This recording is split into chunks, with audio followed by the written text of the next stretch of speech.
It's your girl Ro in the building, and I'm here to welcome you to my...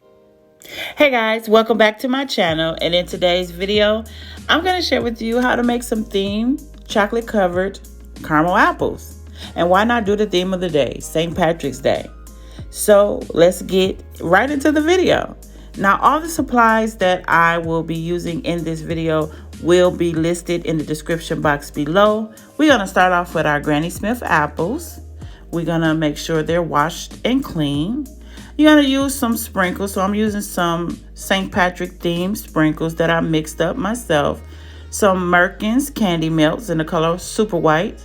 I've got some coffee creamer and the Lacera caramel for the apples. Can't forget the cookie nip. Now you're going to need some paper straws in the color of green and your apple sticks. Now these apple sticks are 6.5 by 5.0, and these size sticks will allow the decorated paper straws to fit over. Now again, I'm gonna leave that in the description box below.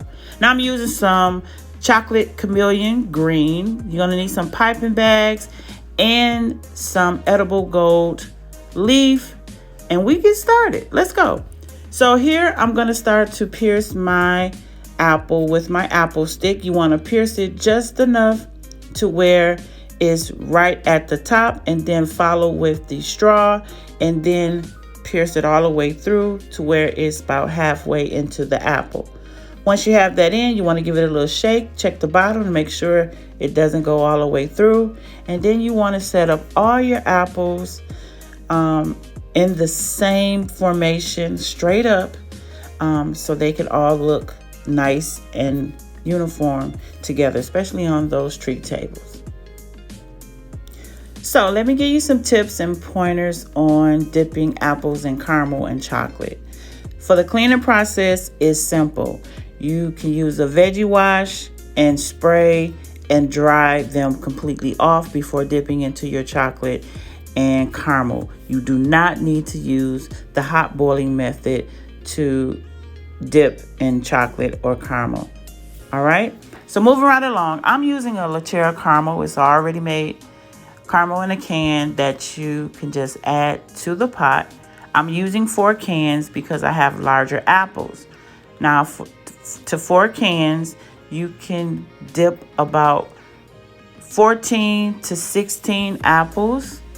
If you're using medium-sized apples, then you can get between 18 to 24 apples with 4 cans. Smaller, a little bit more. It just depends on the size of the apple. So you just empty out the can completely and add it to your saucepan, and then we're gonna get ready to heat it up, and we're gonna cook this on medium to low. But before we do that, I'm adding in 6 tablespoons of the coffee creamer. You can use whatever flavor you like. This flavor is actually the it's a vanilla Lacera, it's a vanilla latte, and I mix this together on low, okay, until it becomes completely melted. And you have to continue to stir on low because you don't want the caramel to scorch and burn. So just keep stirring and mixing until it's completely melted, as you see here.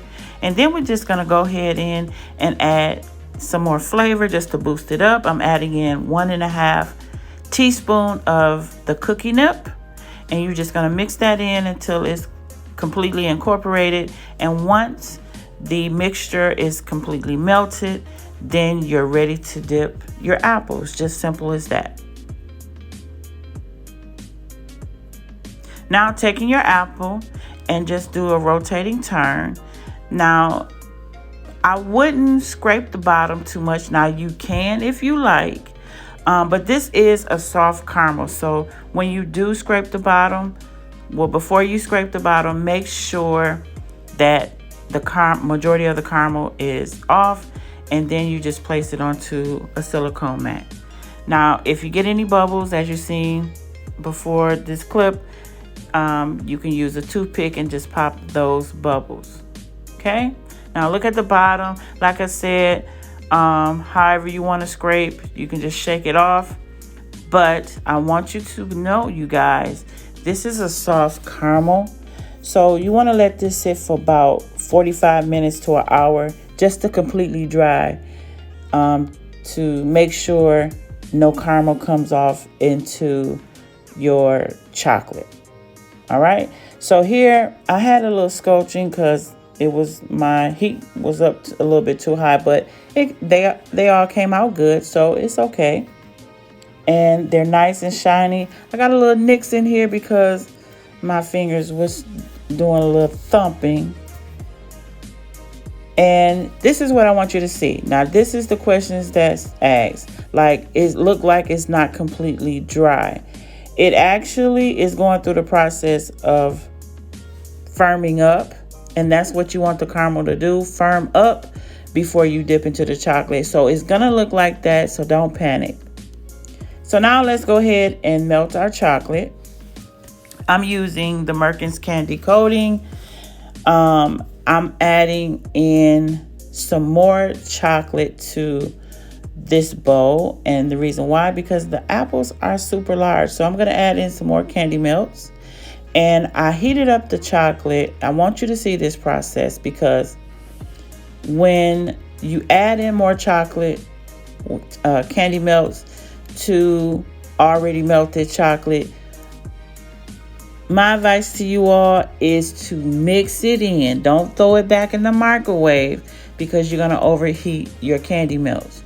So what you do is mix, as you see I'm doing here, mix until majority of those candy melts melt down. And when majority of them begin to melt down, then pop them in the microwave. All right. And that is only if the chocolate is still hot. All right. If the chocolate is not hot and you added it to your chocolate, added some melts to your chocolate, then you have to pop it in the microwave. But I do it in 30-second intervals. And as you see here, it's nice and smooth.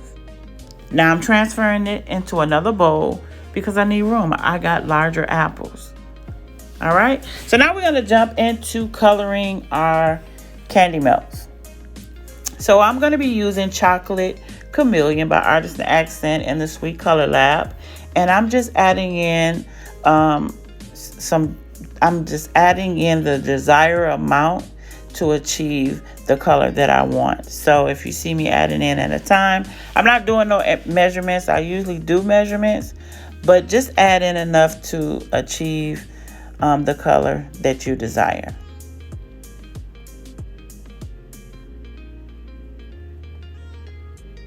And also when using this particular food coloring, it also helps thin out your chocolate even more. So it gives you a good even coverage or even smooth chocolate. And that's what you want, because I love smooth chocolate. It has to be nice and smooth. So here I done dipped the apple, and what you're going to notice, I'm not going to scrape the bottom of the apple because I do not want the caramel to go off into my candy coating. So just make sure you drain as much of that chocolate off, and then you're going to place it onto your surface. But when you place it onto your surface, you want to tap the surface to get off that extra chocolate, and then just put it in another area so that it can dry.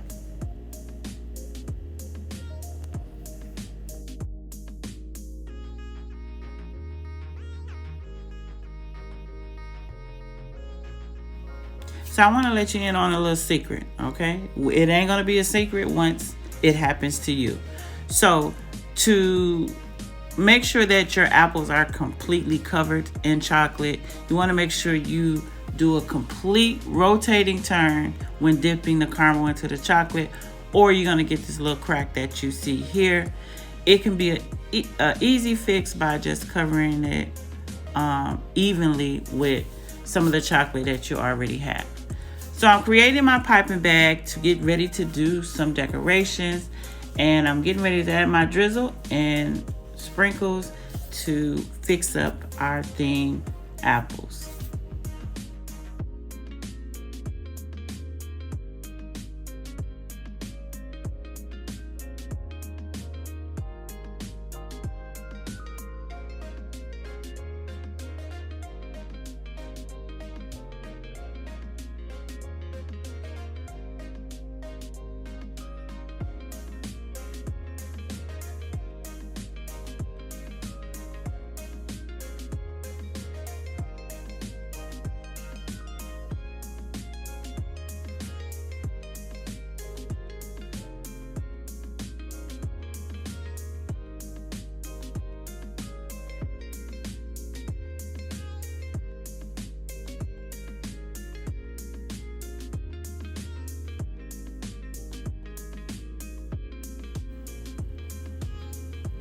Now that our apples are almost fully decorated, they came out nicely, and now we're going to the gold edible leaf. I just broke off small pieces and applied them to the apple, and as you see, I'm applying it with my brush, but the brush was just dry, it wasn't wet. And I'm taking a small dab of chocolate to add my 4-leaf clover. This is not edible, it's just a decoration that I wanted to add to the apples to make them nice and beautiful and complete. So that is our apples all done, and I also added a bow at the end, so can't forget that. So if you have enjoyed this video, give this video a thumbs up, make sure you like, comment, and subscribe, and I'll see you all in the next video.